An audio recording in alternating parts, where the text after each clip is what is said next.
Jaya Dvaita Chandra Jaya Gaura Bhakta Vrinda.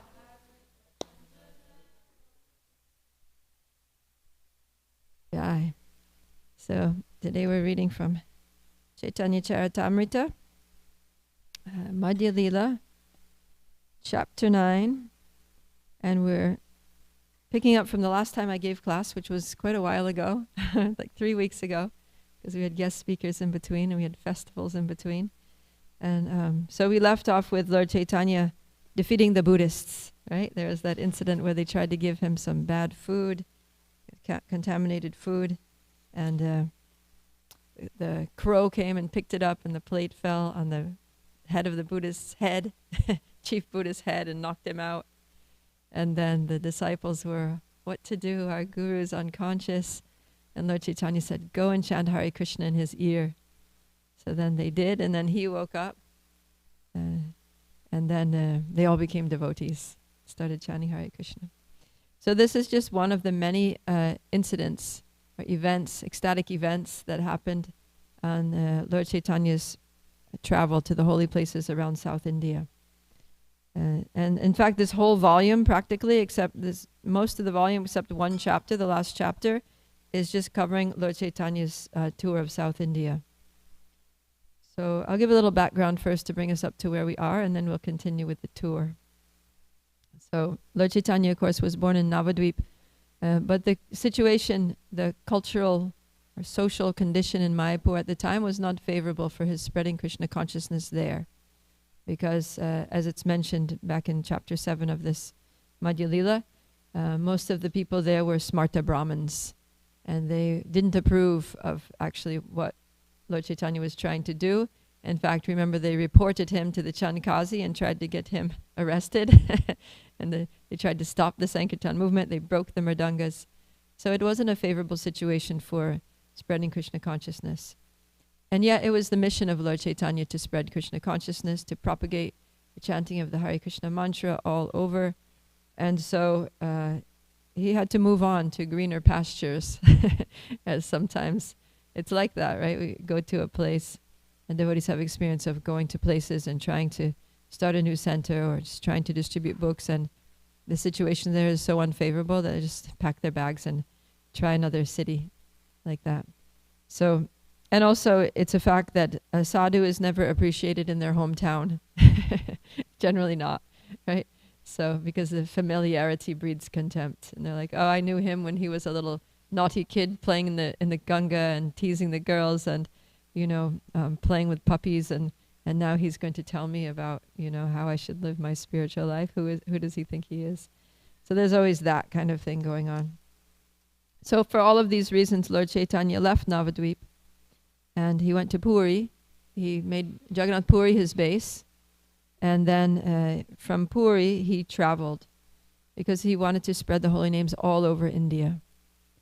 And the devotees of Puri didn't want him to leave. Every time he talked about leaving, they would say, oh, but the Rath Yatra festival is coming up, you need to stay for that. And then after Rath Yatra, you can go. And then he would stay for Rath Yatra, and they say, oh, but Julan Yatra is coming up soon, you need to stay for that. And after that, you can go.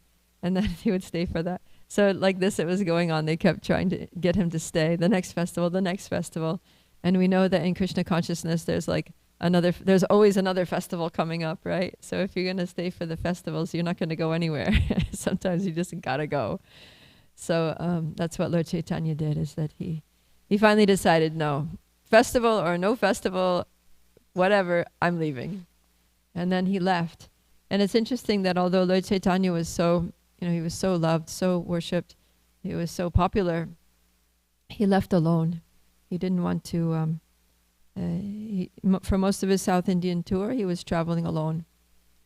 And he was very much, because Lord Chaitanya is Krishna, but he came in the mood of Srimati Radharani. So during this tour, he was very much in the mood of Srimati Radharani.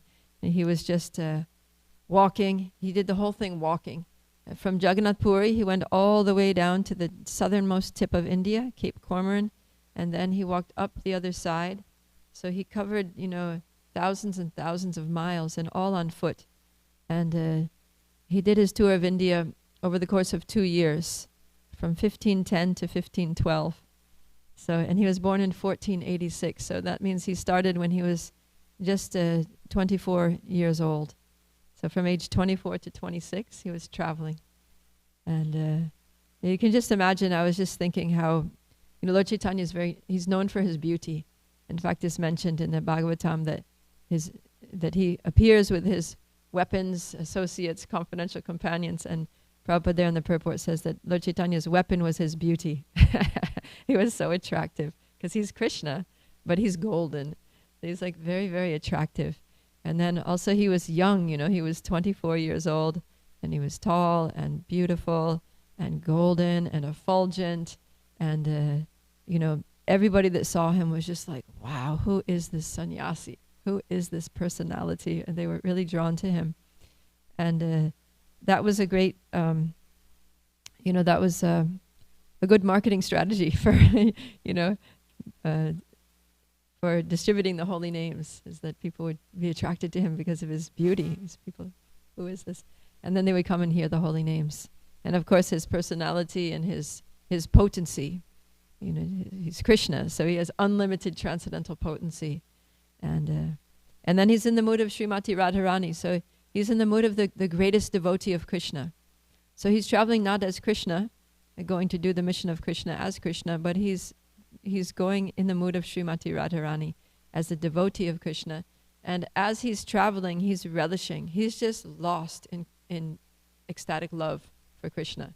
He's practically not even conscious of where he's going. It's described like that he was just floating, and singing and dancing. He walked around in South India, but he didn't actually walk, he danced.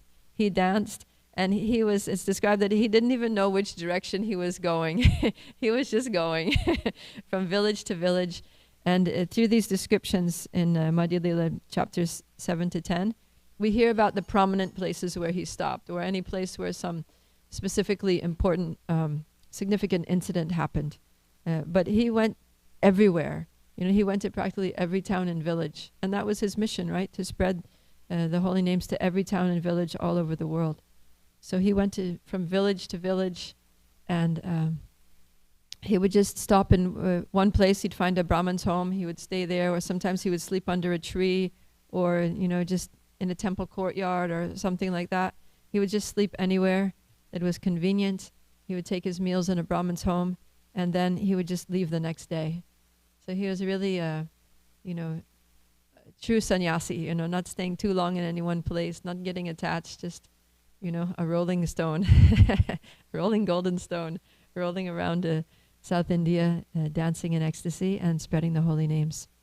And it's described that his chanting of the holy names was so attractive and so potent that anybody who would hear his chanting would start chanting in ecstasy. Right? They would just be immediately smitten with pure love of God, and they would start crying tears and trembling and dancing in ecstasy, and they became like a live wire, and anybody that touched them would get, energized with pure Krishna consciousness and Krishna prema. So, wherever Lord Chaitanya went, anyone who saw him would become infused with love for Krishna. And then wherever that person went, anyone who met him would become infused with love for Krishna. And then everywhere those people went, anyone who met them, so like that it was spreading and spreading like an explosion, like a detonation that was exploding, and then the sparks of that were flying somewhere else and starting off another. It was really the Hare Krishna explosion all around South India. And that's all described in a lot of detail in the 7th chapter. But Krishnadas Kaviraj says that that this was typical. This was just, he said, I won't explain like this in every place, but just know that in every place that Lord Chaitanya went, this is what happened, is that everybody was overwhelmed with ecstatic love, and it just kept spreading from there. So, so some of the stories that we've heard, I'll just recap a few of the main events, is that first place he went after he left Puri was a place called Kurma Kshetra, where they have a deity of Kurma, Kurmadev. And there, something that happened was that he met a Brahmin who was also named Kurma Das, a Brahmin. And that Brahmin, he was really attracted to Lord Chaitanya, and he was a householder with his family, and he wanted to leave and just join Lord Chaitanya and just continue on the padayatra with him. And Lord Chaitanya said, don't be a crazy person, you have your responsibilities, you have people depending on you, you just stay home. And that's where he very famously said, Yare deke tare kaha Krishna upadesh, amar agyaya guru hana tara edesh. That wherever you go, whoever you meet, just teach them about Krishna. And in this way, on my order, become a guru and deliver the whole land, deliver the whole country, everybody that you meet in your geographical area. So, and that was an instruction also that Lord Chaitanya gave to everywhere he went. Because everywhere he went, people wanted to just join him because he was such a, imagine, he's God, he's the Supreme Personality of Godhead, the absolute truth, in his most ecstatic state, in his most magnanimous mood of giving freely, love of God. And, how could you just, stand there and watch him walk away? It's like you want to go with him. So he was constantly telling people, no, just stay here and spread Krishna consciousness in your town, spread Krishna consciousness in your village, spread Krishna consciousness to whoever you meet in your city. So like that, he kept it going in each and every place that he went. And that place also he met a Brahmin named Vasudev who had leprosy, and he cured him of his leprosy. So, and then he walks on, he goes to a temple of Nrsingadev in Singhachala, and which is near Vishakhapatnam. Then, he would stay a night and walk on. He would bathe in the rivers, just whatever river happened to be there. In India, there's so many rivers all over the place. So he was just very, you can just imagine, he's just walking alone and dancing and kind of just blissfully floating through and eating here and sleeping there and bathing in a river and moving on. And it's kind of like very free, just free, the epitome of free-spiritedness, right? Like Chaitanya. And so one day he was bathing in the river Godavari, and he sat down, after bathing he sat down and he was chanting his japa, and then he saw somebody else coming to bathe in the Godavari, and that was Ramananda Roy. He recognized that person as Ramananda Roy, and he became very ecstatic because Lord Chaitanya is Krishna in the mood of Radha, and Ramananda Roy is Vishakha, one of the chief gopis, gopi assistants of Srimati Radharani. So he immediately was just overwhelmed with ecstatic love upon seeing Ramananda Roy, and the whole chapter 8 is their conversation, very famous conversation of in which Lord Chaitanya asks the questions, and he empowers Ramananda Roy to give the answers, leading up to the most esoteric topics of Srimati Radharani's love for Krishna. So then,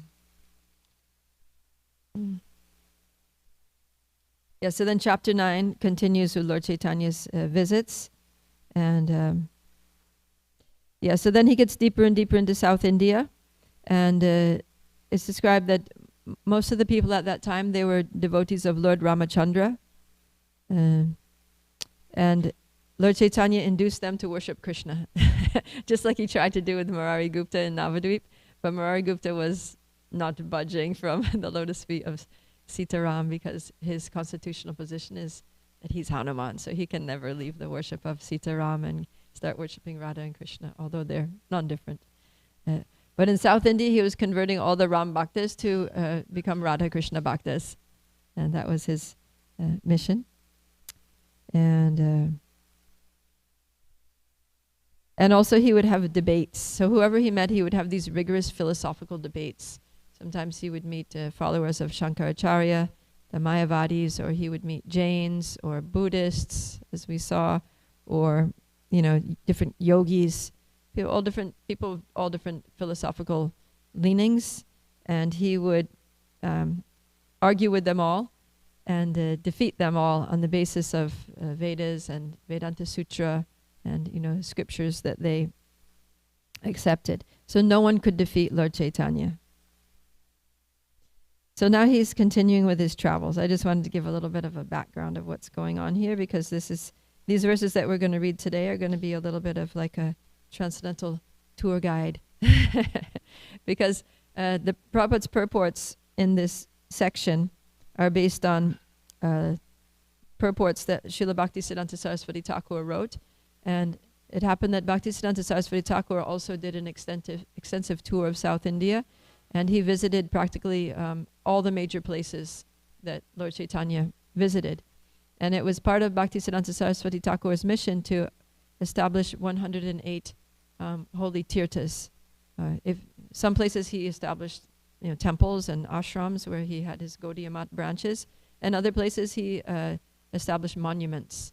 But he really wanted there to be something to establish that this was a place that Lord Chaitanya visited, and here was the place that he spoke to Ramananda Roy. Here was the place that he, did this. Here was the place he did that. And so that was one of his important missions. And then he wanted people to visit those places. So then when he wrote his commentary on Chaitanya Charitamrita, he gave, very specific directions that give a little bit of a brief description of each place. And then he said that, how to get there, basically. It's like a tour guide that here's the place, this is the significance, and here's how to get there. You go to this train station, and then you get on this rickshaw, and you travel. It's this many miles from this junction, and like that. So some of these purports are a little bit like that. So we're going to pick up here from Madhya Lila chapter 9, text 64. And I'll just read. If you have some device there that you can read the Bengali, we can do it in unison. So 64. Mahaprabhu chali aila tripati trimale chaturbhuja murti deki venkatadrya chale. Translation and purport by His Divine Grace A.C. Bhaktivedanta Swami Srila Prabhupada Ki Jai. It's Madhya Lila, chapter 9, text 64 we're on. Sri Chaitanya Mahaprabhu next arrived at Tirupati and Tirumala, where he saw a four-handed deity. Then he proceeded towards Venkata Hill. Purport. Srila Bhaktisiddhanta Saraswati Thakur has actually described the chronological order of Lord Chaitanya Mahaprabhu's visit.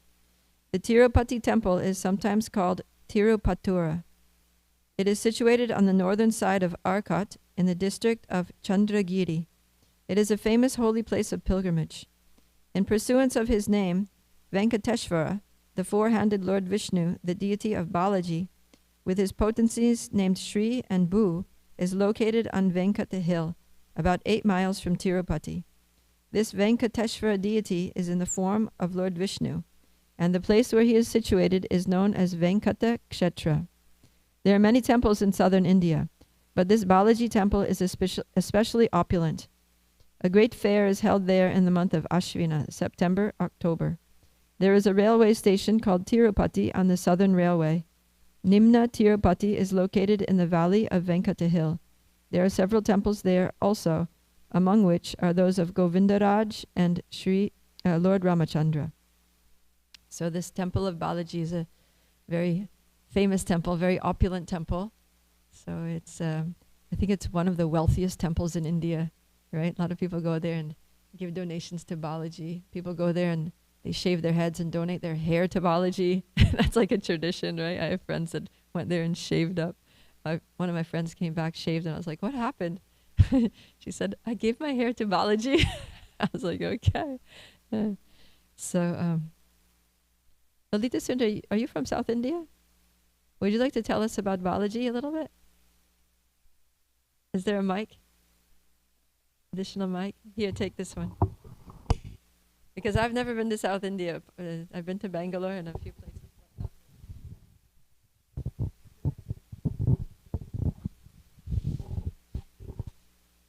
Just on your topic about giving hair to Balaji, I think that's like an act of renunciation. Because people, what I have heard since I'm a child is like people really think their recognition as having beautiful hair. So, can you tell us a little bit about the deity, Balaji, and any pastime related to him or the temple? I cannot think of top of my head. At least my home deity is Lord Balaji. And my experience has been, I can share just my realization Yes, rather please. than a story. So when every time we go to Balaji temple, it's very crowded. Like people are pushing each other and it's too crowded. But once we enter into the sanctorium, you forget all about it. It's like just you're there for a few seconds, but it feels so blissful and peaceful just to be standing in front of the Lord. Wow. That has been my realization since I'm a child. Like, I mean, as long as we are going in the queue, it feels so very frustrating experience. But you forget everything once you enter the sanctorium. So it's a very blissful and the darshan is just for few seconds, not even a minute. You just get darshan for few seconds, but just the experience is very ecstatic. So it feels like it's just worth all the experience we go through. Wow. Nice. Thank you for sharing. Yeah, it's so nice to hear your personal experience. I heard that the lines are long. Sometimes you have to wait like 12 hours in the line or something, right? Yeah. Yeah. With thousands and thousands of people lining up to see Balaji for that 3 seconds, right? For that 3 seconds, and it's all worthwhile. It just makes me think of how, we struggle so much in this lifetime, to try to advance in Krishna consciousness, and then we go back home, back to Godhead. It's like, it reminds me of Indradimna Swami. One time Prabhupada was coming, and then he was waiting for Prabhupada at the airport, and Prabhupada finally came, and then somehow his bag got left behind at the airport, misplaced his suitcase. And so all the devotees went with Prabhupada to the temple. And Indradimna Swami, I think then he wasn't a sannyasi. Might have been, I can't remember. Anyways, it doesn't matter. But he stayed back, and he was waiting for the suitcase, and it took a long time. He had to deal with all these officials, and then they had to check it and open it, and went through all of his stuff, and then it was like late at night when he got back to the temple, and so he said, and he was just in his mind the whole time. He was thinking, Prabhupada's going to get to the temple. He's going to give the welcome address. There's going to be the most ecstatic kirtan in the world. We've been preparing for this moment for like months that Prabhupada's coming, and then after there's going to be a huge feast, like the best feast ever, unprecedented prasadam. And so he's like waiting at the airport and struggling and going through all this like bureaucracy and stuff, trying to get things. And then finally gets his suitcase. He gets there. It's like 10 o'clock at night. And he's carrying the suitcase up the stairs, and it's like clunk, clunk. He's so tired. He's so frustrated. He hasn't eaten. And he asks somebody on the way up the stairs, he meets a devotee, and it says, is there any prasadam left? And they said, oh, the feast was amazing. It was so, they're telling him all about the preps. And he's like, but is there any left? He said, oh, actually, I think it all got finished.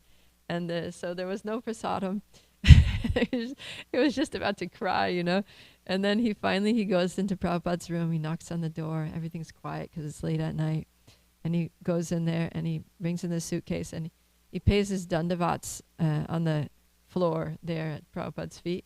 And Prabhupada just goes, whack, and slaps. He's lying on the floor, dandavats right in front of Prabhupada. His whole body is just on the floor. And Prabhupada whacks him really hard on the back. And he wasn't expecting that. And it was a lot harder than he said it was a lot harder than he thought. Prabhupada is a slight, small, elderly man was capable of, he didn't know Prabhupada was able to give such a wallop. He whacked him hard. And Jiddu Swami was just like, he didn't know what hit him yet. And then he sat up and he looked at Srila Prabhupada, and Srila Prabhupada said that in this material world, everything is so difficult. And then Jiddu Swami was just like, he was just like crying, and he was so emotional after all the trauma he'd been through. And then Prabhupada said, but when you get back home, back to Godhead, everything will be easy. Easy. Everything will be easy. So no, it's kind of like that. It's like the wait, you wait. It's so difficult, it's like you're standing and it's frustrating. People are pushing, and maybe it's hot, maybe it's cold, maybe it's raining, It's like you're enduring the elements. But then you get there in front of Balaji, and it's like, wow, the struggle was all worthwhile. It's kind of like a little microcosm of how we struggle over lifetimes and lifetimes in the material world, trying to find the way out of this maze that we're in, right? Trying to find the true happiness that the soul is hankering for, and trying to find the. So that was 964. Yeah. Okay, so let's go on here. Text 65. Tripati Asiya Kaila Sri Rama Durashan Raghunatha Age Kaila Pranamastavana. After arriving at Tirupati, Lord Sri Chaitanya Mahaprabhu visited the temple of Lord Ramachandra. He offered his prayers and obeisances before Lord Ramachandra, the descendant of King Raghu. Just wondering if he asked Lord Ramachandra, please forgive me for converting all of your bhaktas into Krishna bhaktas. Text 66. Swaprabhave loka sabar karana vismaya pana nirsinghe aila prabhudaya maya. Everywhere Sri Chaitanya Mahaprabhu went, his influence astonished everyone. He next arrived at the temple of Pana Nirsingha. The Lord is so merciful. Purport. Pana Nirsingha, or Panakala Narasingha, is located in the district of Krishna, in the hills known as Mangalagiri, about 7 miles from a city known as Vijayavada.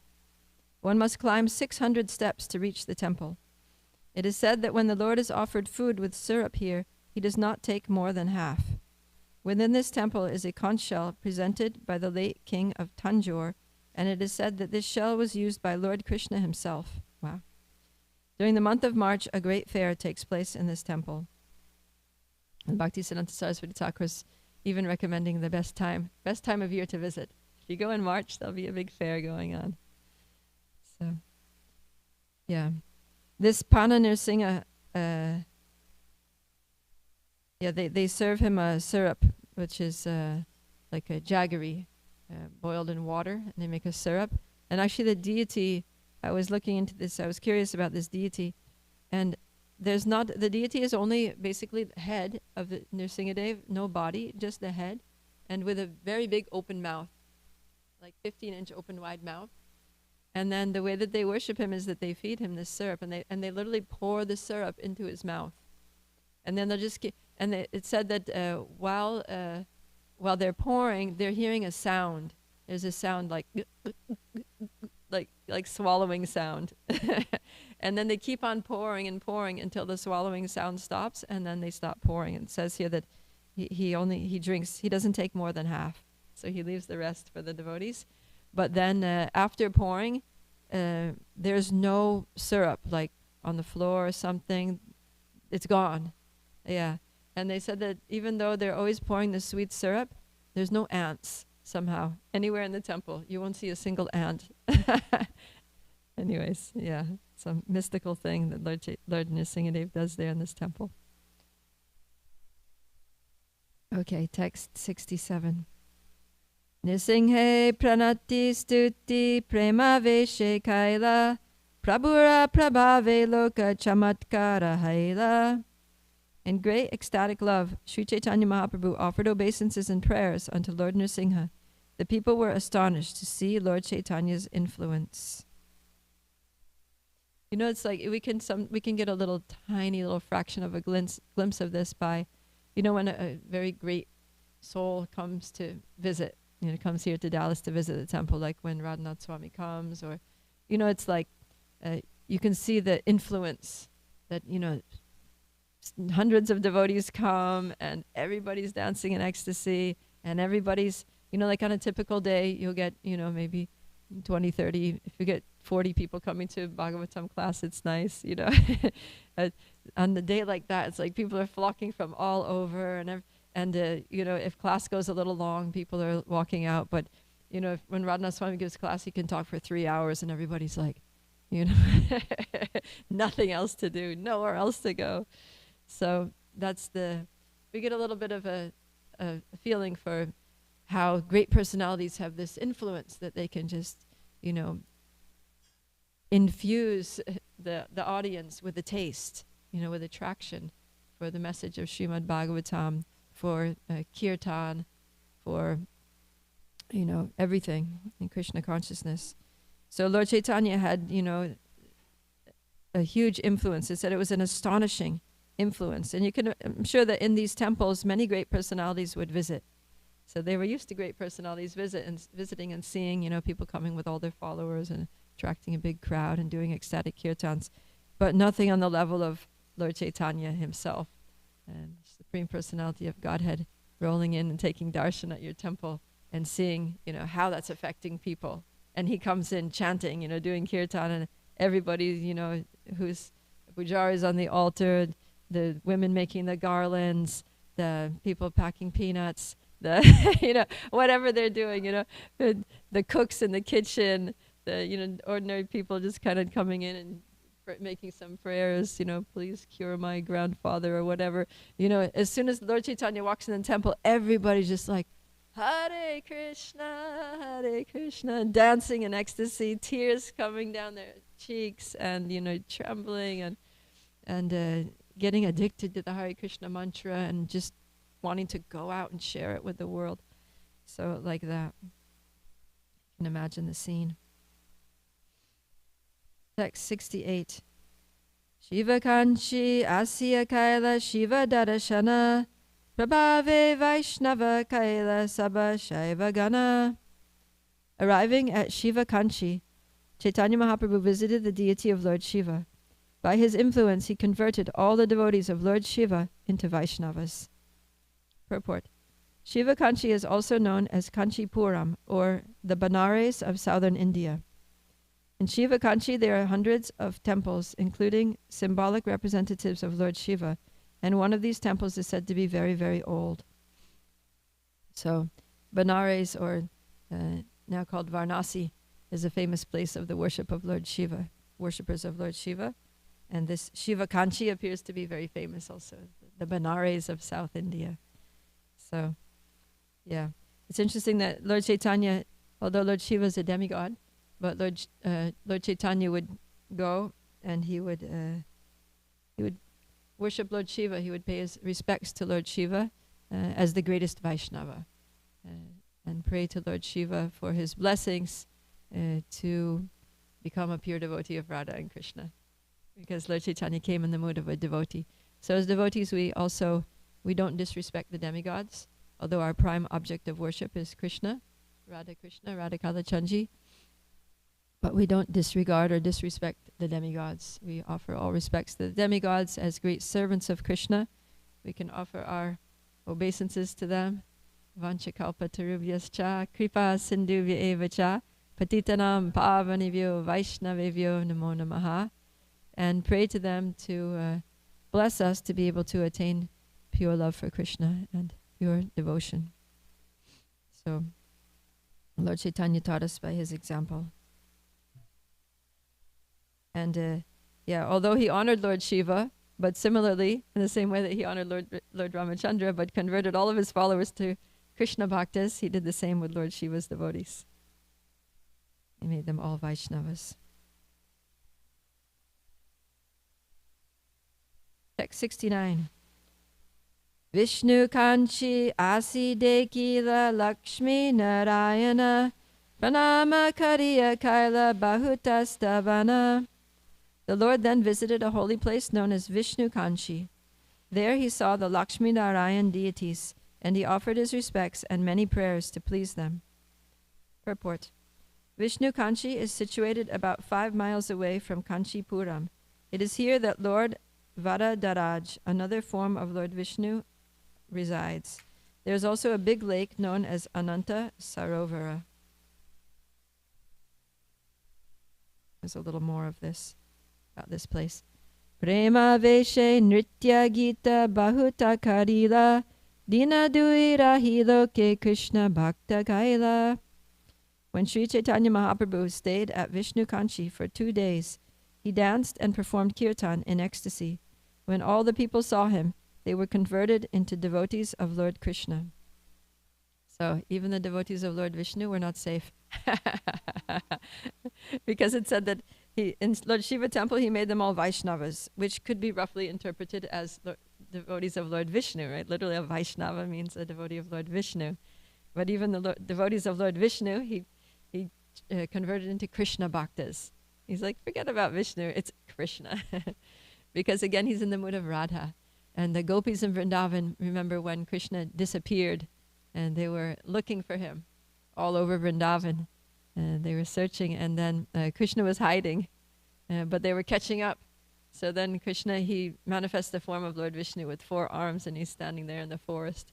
And so the gopis came across this Lord Vishnu standing there, and they paid their obeisances, and they circumambulated him and offered their respects. And then they said, Lord Vishnu, did you happen to see which way Krishna went?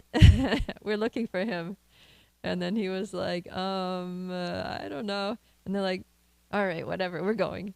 And they just continued their search for Krishna.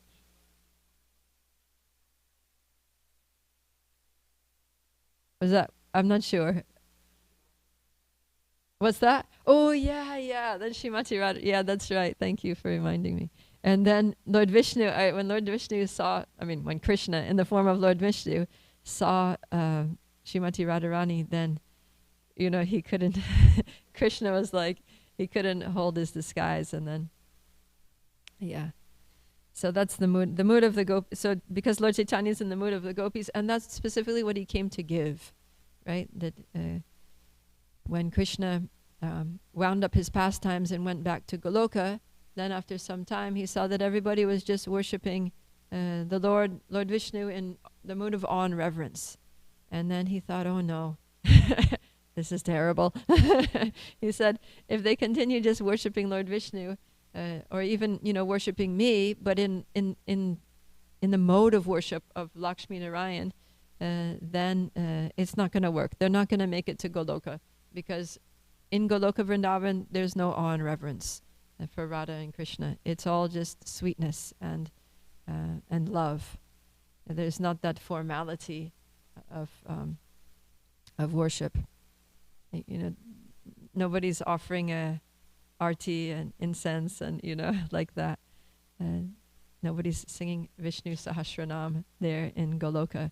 They're all just like, hey Krishna, what's taking you so long? It's time to go out and play, come on. Right? Or the gopis are like, Krishna, I am not talking to you, you are late, just get out of here. So they're very very familiar and just very sweet, loving, ecstatic exchanges there in Goloka. So when Krishna sees that everybody's worshipping him but in the wrong mood, he says, I need to go and fix that. And so he comes as Lord Chaitanya to teach the mood for worshipping Krishna. A mood of pure love, devoid of any conception of awe and reverence. Right? We learn that in Kartik, in the Damodarastikam. We hear about how said that, that there's that one prayer. What's the verse that says that it's free from all conceptions of awe and reverence? Remember? I'm blanking out on it. Drishta? No, it's in the Damodarastika prayers. We're too long away. We're too far from Kartik right now. Anyways, there it's the author of the prayers is praying that please let me just worship. I have no desire for liberation or anything. I just want to worship, to see your form of Bala Gopal in Vrindavan, and love you without any feelings of awe and reverence. So that's his prayer, because that's the mood of Krishna in Vrindavan. That's the mood that pleases him. So this is what Lord Chaitanya gave. He tried to impart unto people this mood, not the mood of worshipping Vishnu and with awe and reverence, but worshipping Krishna with love and sweetness. Okay, we'll go on. Text 71. Tirumalaya deki gela trikala hastistane Mahadeva deki tanra karila praname. After visiting Trimalaya, Sri Chaitanya Mahaprabhu went to see Trikala Hasti. There he saw Lord Shiva and offered him all respects and obeisances. Purport: Trikala Hasti, or Sri Kala Hasti, is situated about 22 miles east of Tirupati. On its western side is a river known as Suvarna Mukhi. The temple of Trikalahasti is located on the southern side of the river. The place is generally known as Sri Kalahasti or Kalahasti and is famous for its temple of Lord Shiva. There he is called Vayu Linga Shiva. Text 72. Pakshi Tirtha Deki Kaila Shiva Darashane Ridha Kola Tirte Tabe Karila Gamana. At Pakshi Tirtha, Lord Sri Chaitanya Mahaprabhu visited the temple of Lord Shiva. Then he went to the Vridha Kola place of pilgrimage. Purport. Pakshi Tirtha, also called Tirukadi Kundam, is located 9 miles southeast of Chimlipat. It has a 500-foot elevation and is situated in a chain of hills known as Vedagiri or Vedachalam. There is a temple of Lord Shiva there, and the deity is known as Vedagirishvara. 2 birds come there daily to receive food from the temple priest, and it is claimed that they have been coming since time immemorial. Wow. I wonder who those birds are, right? Some very exalted personalities in the form of birds that come every day to take prasadam. Sometimes we get some, there's some stories. There's a devotee named Janananda Goswami. His Holiness Janananda Goswami. And he wrote a small book that's called Animals in Krishna Consciousness. And in the book he talks about different animals that that shows some exceptional signs of devotion for Krishna. Yeah. And even in Chaitanya Charitamrita we have the pastime of Shivananda Sain's dog that would accompany the kirtan and would be in ecstasy during kirtans and wouldn't leave the association of devotees. And Shivananda Sain even paid double the price to get this boatman to induce the boatman to allow the dog on the boat and take him across the river so that he could stay with the devotees. And then one day the dog went missing. They couldn't find the dog anywhere. Shivananda Sain stayed up all night. He sent out search parties looking for the dog. They couldn't find the dog at all.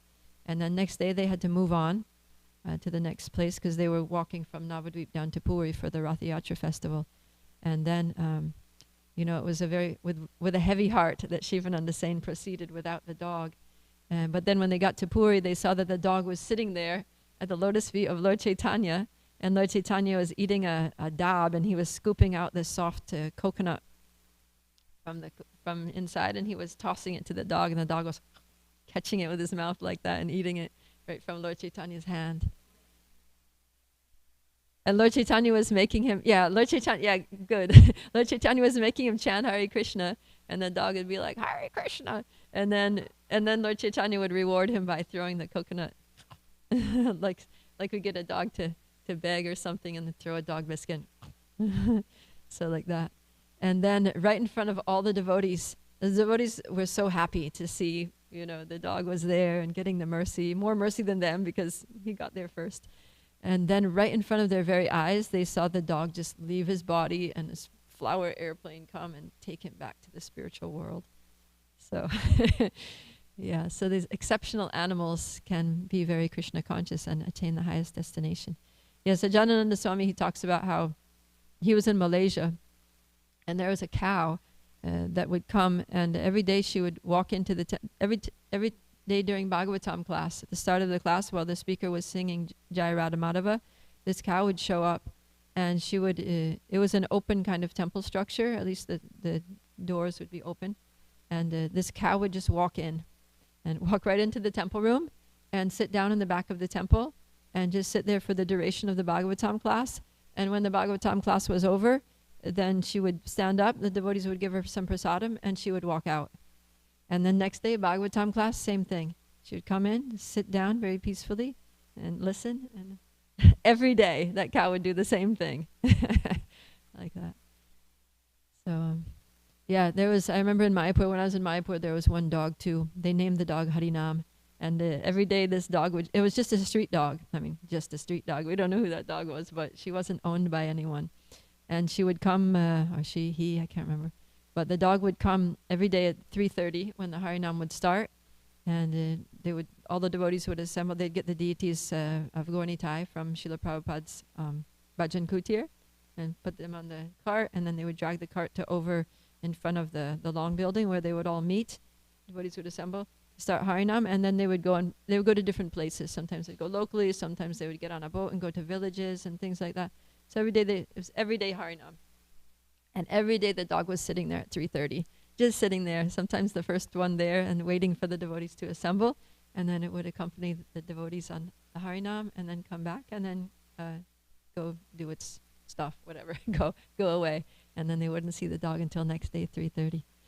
So yeah, so this is a thing. There are some animals, some great personalities in the form of animals that have their spiritual sadhana.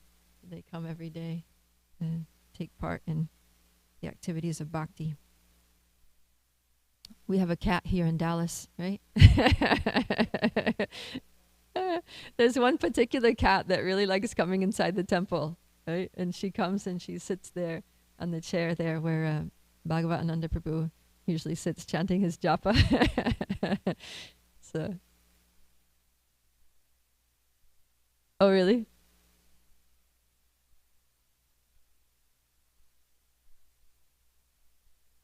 Uh-huh.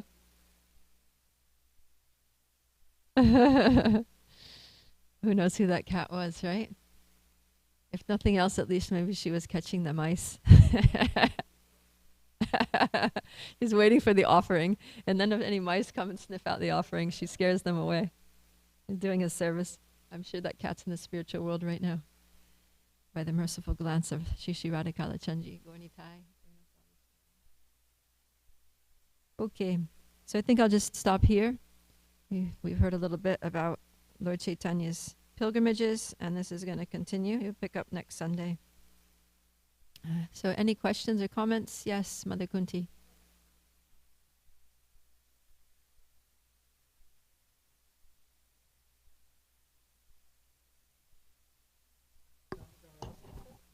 Thank you, and thank you for a beautiful did you find class. Yeah. So there's two that could be about. Are you talking about the one that shuns on reverence, or okay? Because see, here's verse 3. If I can get it.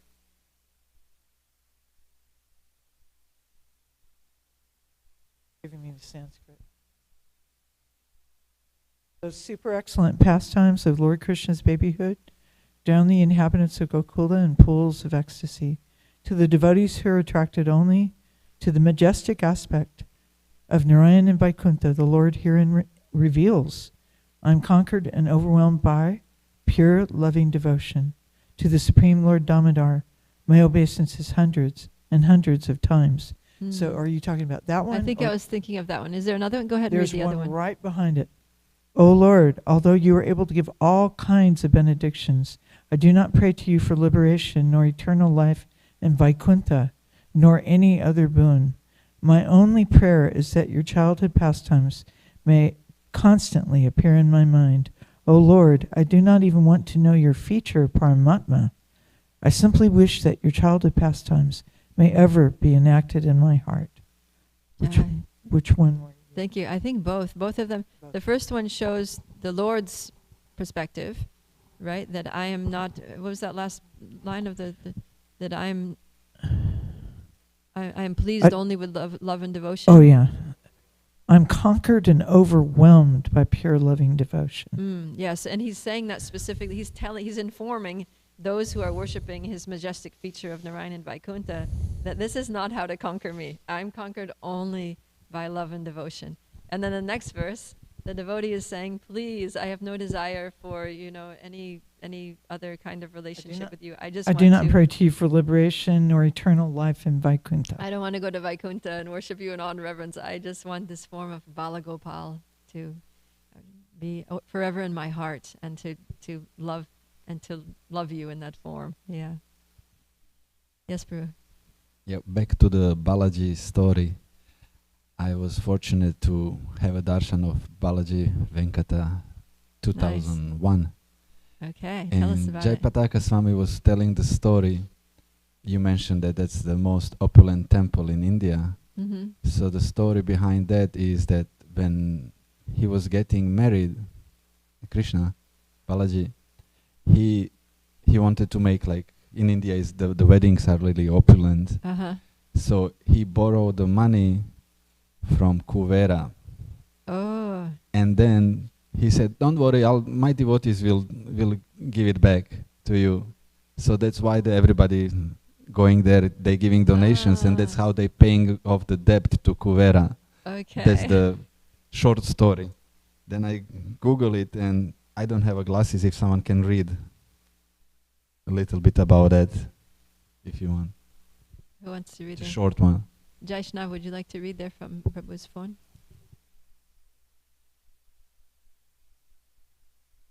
Since you don't need glasses yet.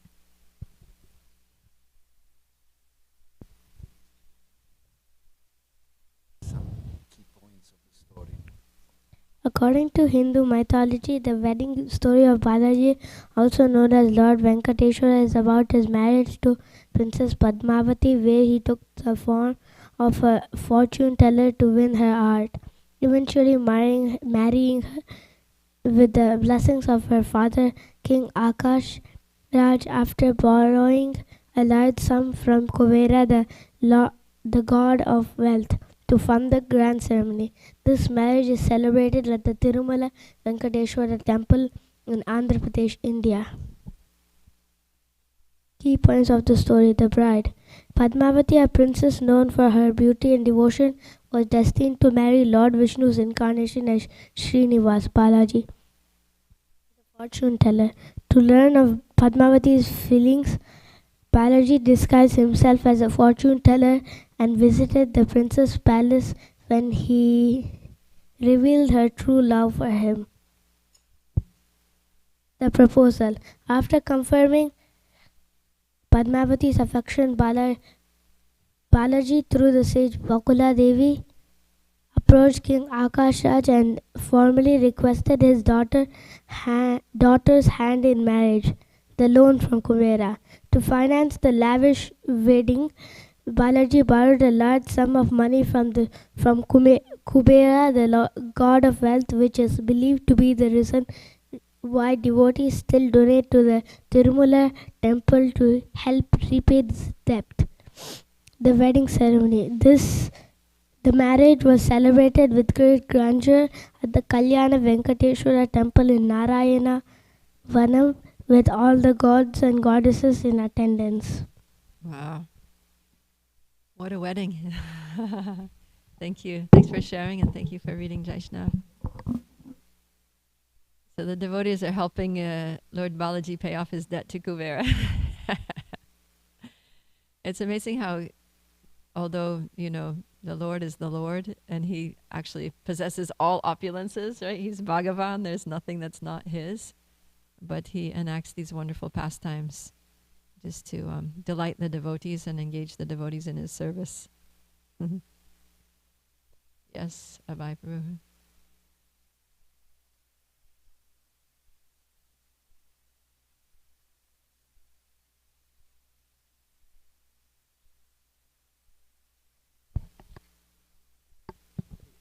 Hare Krishna. Thank you for the wonderful class. You were mentioning earlier on the, I guess it was mentioned at different points where Chaitanya Mahaprabhu was converting the different types of faiths or different deities that they follow to Radha Krishna.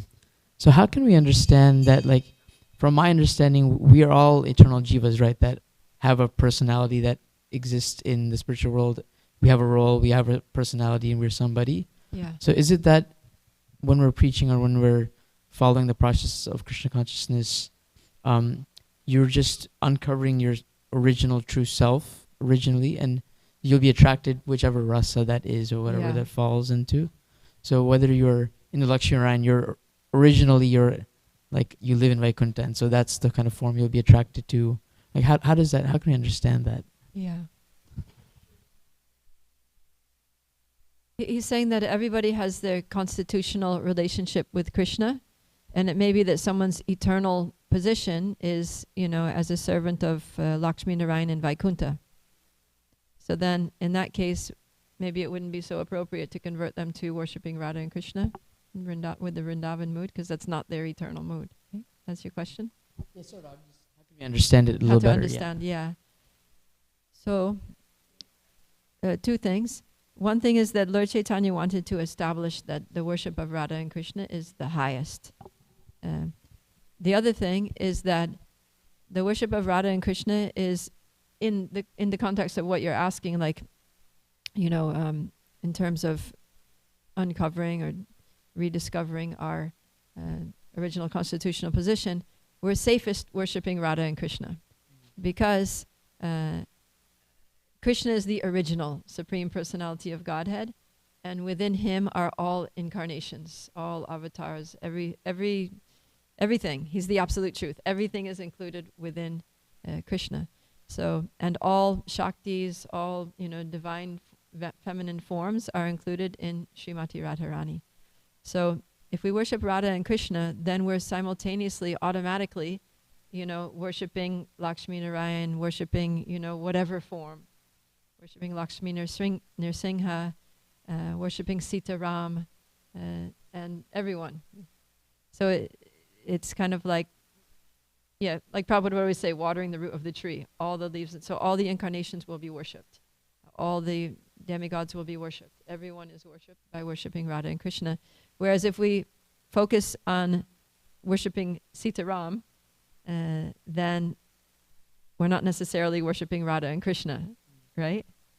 So if it turns out that our constitutional position is in Vrindavan with Radha and Krishna, then we might have to take birth again to learn how to worship, to focus on Radha and Krishna as our worshipable deity and object of love. So since we don't know what our constitutional position is, then the best thing is don't neglect anyone. You worship Radha and Krishna, because then you're worshiping everyone. And then by the mercy of Radha and Krishna, then whoever we are eternally will be revealed. I guess a secondary question. So yesterday we were at Bhakti Riksha, and we were going over the the cosmos and the Golok Vrindavan, that whole picture, the visual of material creation, Vaikuntha, Golok Vrindavan. Yeah. And then so somebody asked the question about what if we make it to Vaikuntha? Our goal was Golok Vrindavan, and we were trying to go up, but we somehow got to Vaikuntha, and I didn't have an answer, or we didn't have a proper answer, just because I've wondered the same thing myself. Like, is it that you can traverse the spiritual planets, or is it kind of once you go there, that was where you're meant to be, and there's no such thing as accidentally getting there? Or I guess how can we understand that? Yeah, I mean, we have in Brihat Bhagavatamrita, we have the journey of Gopakumar, and he goes all over the place. He goes to the heavenly planets, he goes to Vaikuntha planets, and finally he goes to Goloka. So,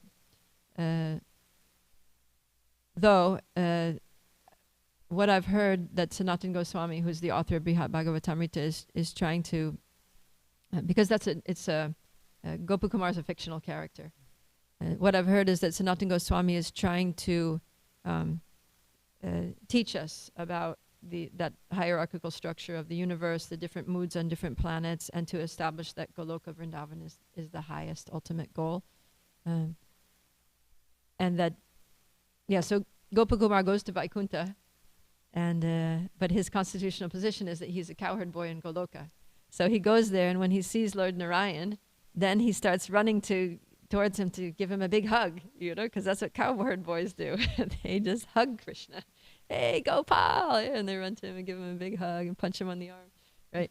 So when the residents of Vaikuntha see this, strange-looking person, just, who doesn't have 4 arms and is just wearing a dhoti and a turban and, carrying a musical instrument of some form or whatever, running towards Lord Vishnu, they're like, "What are you doing?" And they stop him and they restrain him. They said, "You can't just act like this in Vaikuntha. You should be praying, like that." And then he's like, "Oh, but that's not me, And they said, "Well, this probably isn't the place for you then. You probably need to be in Goloka Vrindavan." So, there's one part of Nectar Devotion where Prabhupada says that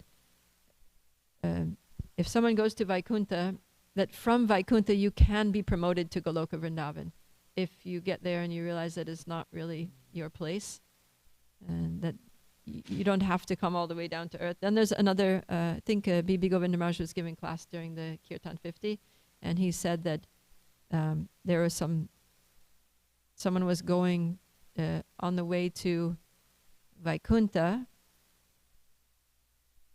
they were ascending somehow. They were ascending to the spiritual world, and some Vaikuntavasis were passing by, and they met somewhere, mid-journey, and there was a conversation that took place in which that soul said, they said, "Where are you going?" And they said that, "Well, I want to go to Goloka Vrindavan. Can you help me?" And then they said, "Well, there's nothing we can do for you. If you want to go to Goloka, then you have to go back down to the earth and hear Srimad Bhagavatam." Because Srimad Bhagavatam has all the pastimes of Krishna in Vrindavan. It's very much prominent. And he said, and then you'll understand the mood of Goloka. And you'll be able to develop your attachment to the associates, Krishna's eternal associates in Goloka, like the gopis, the cowherd boys, Madhya Yashoda, and Nanda Maharaj. And you'll be able to follow in their footsteps and serve Krishna in with a similar mood. And then you can go to Goloka. Lalita Sindri. Sorry, was that okay? That was wonderful. Thank you. Thank you for the nice class, Mataji. Especially I like the beginning part where you give a brief summary, put everything in context. My question is, you mentioned that Chaitanya Mahaprabhu went to every town and village in South India to establish Harinam Sankirtan. So I'm just curious because I'm from South India, and until I came to ISKCON and somebody, even when I looked at the detail, until explained to me who is Chaitanya Prabhu, I didn't know who is Chaitanya, and it's true for anybody in South India. So when he so thoroughly established in every town and village, is there any historical account like where everything was lost? Yeah. She's saying that Lord Chaitanya traveled to every town and village in South India, but she's from South India and she never heard of Lord Chaitanya growing up. And so how did Lord Chaitanya's legacy become lost? So yeah, we see that even time, like Krishna says in Bhagavad Gita, Sakale Neha Mahata Yogo Nashta Parantapa, that in due course of time, disciplic successions become broken and the knowledge becomes lost, becomes nashta, means destroyed. And that happened even in Lord Chaitanya's birthplace, right? In Navadvip Dham. By the time of the appearance of Bhaktivinoda Thakur, there were these 13 Apasampradayas, and there were all these deviant groups, and they had concocted all kinds of like ridiculous systems of so-called religion. Like there was this one called the Gauranagaris or something like that, Gauranga Nagaris, where they said, oh, Lord Chaitanya is Krishna, so that Krishna performs the Rasa Leela. So they were worshipping Krishna, Lord Chaitanya with gopis, doing Rasa Leela, like Lord Chaitanya with gopis. He's a sannyasi, wait, So that was just total Rasa Basa. And and the whole thing became just very perverse and corrupted. But it's just the influence of time and the modes of material nature and people having anarthas and, just corrupting things and gradually changing things. And so if that happened even in the Lord's birthplace, then, what to speak in other places where he just spent a night or 3 days. So his influence was strong at the time, but Kali Yuga is also very strong. And if people stopped chanting Hare Krishna or created some deviant philosophy, then very quickly, Maya can set in and disrupt everything. Go ahead.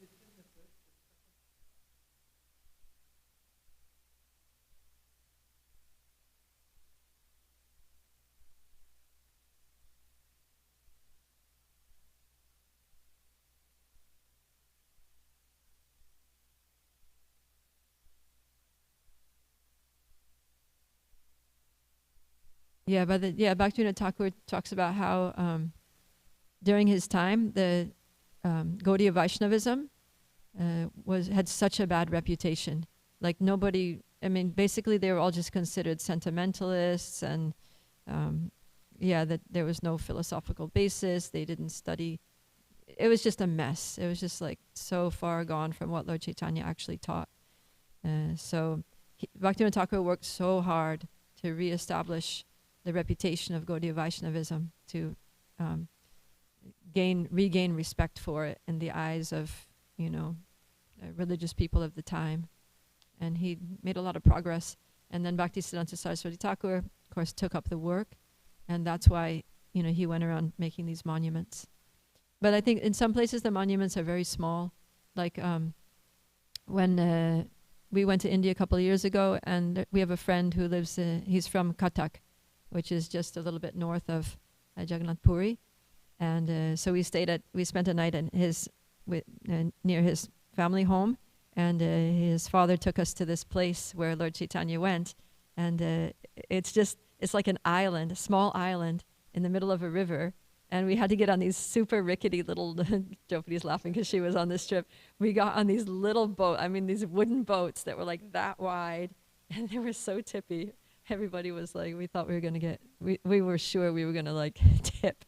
Anyways, what's that? And and then the boatman just had a stick and he was, taking us across. So we get to this small island, and then there was just a little shrine, there's just this little like concrete shrine. And then you go there and there's footprints of Lord Chaitanya, like very visible, very clear, these big footprints because Lord Chaitanya had big feet. And then we did kirtan out there on that island, and we were circumambulating. It was really ecstatic, right? We had like one of the most ecstatic kirtans out there. And so some of the monuments are very small and obscure and not well known. So that could be also, Bhaktisiddhanta, he was at the time, I guess his funding and his money and manpower was limited, so he was just doing something, whatever he could. And then also, even after, the passing away of Bhaktisiddhanta Saraswati Thakur, the whole Gaudiya Math just dissipated. It branched off into little sects, and they lost their they became like twigs separated from the bundle, so they kind of became weak.